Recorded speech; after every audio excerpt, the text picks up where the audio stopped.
رات دیر تک وہ پارٹی میں رہا، پھر وہاں سے نکلتے نکلتے بھی کافی دیر ہو چکی تھی۔ زندگی میں پہلی بار ایسا ہوا تھا کہ وہ تھڑکتے ہوئے جسم اس کے لیے دلچسپی کا باعث نہیں بنے۔ زندگی میں پہلی بار ایسا ہوا کہ وہ رات اسے مزید بے چین کر گئی، اور اس بے چینی کا سبب وہی لڑکی تھی، وہی لڑکی جس پر اسے بے وجہ غصہ بھی آتا رہا۔ وہ شمشیر خان تھا، محبت خود چل کر اس کے قدموں سے لپٹ جانے والی تھی، لیکن یہاں سارا معاملہ ہی الٹ ہو گیا۔ فریش ہو کر جب تک وہ باہر آیا، اس کی باپوراتی کافی اس کے کمرے میں پہنچا دی گئی۔ باپوراتی کافی کو لبوں سے لگا کر اس نے جامی کو بلا لیا، اور بوتل کے جین کی طرح جامی حاضر ہوا تھا۔ اس نے بس ایک نظر جامی کو دیکھا تھا، پھر پرسکون ہو کر کافی کے سپ لیتا رہا۔ دورے فشاں وقار ایک متوسط طبقے سے تعلق رکھتی تھی، عمر 22 سال، والد کی ڈیتھ ہو چکی ہے اور اپنے چچا کی زیر سرپرستی ہے۔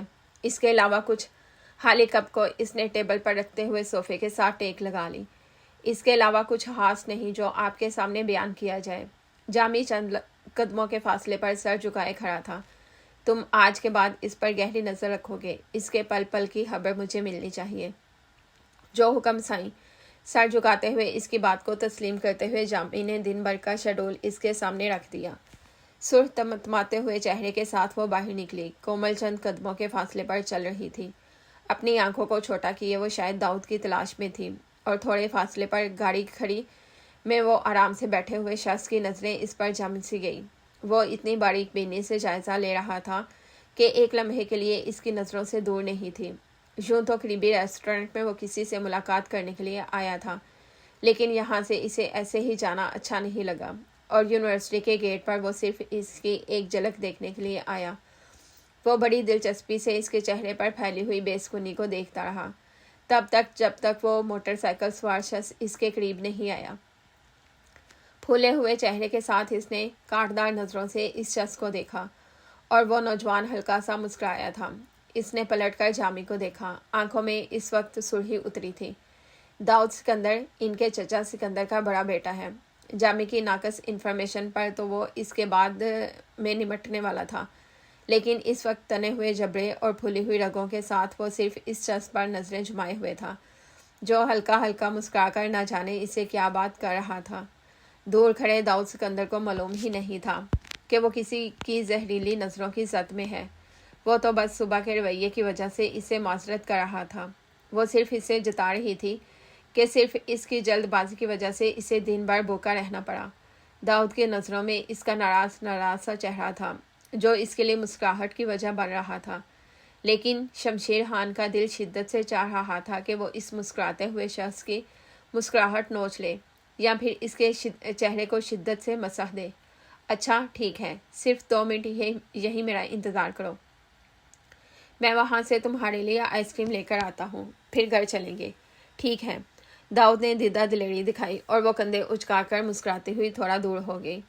وہ بائک بڑھا کر آئس کریم شاپ کی جانب بڑھا تھا، اور تبھی اس نے جامی کو اشارہ کیا کہ گاڑی اس کے قریب سے قریب آتی چلی گئی، اور وہ یہاں اس مقصد کے لیے نہیں آیا تھا، لیکن اس لڑکی کو کسی اور کے اتنا قریب دیکھ کر جو آگ اس کے وجود میں پھیلی تھی، وہ یوں ہی ٹھنڈی ہونے والی نہیں تھی۔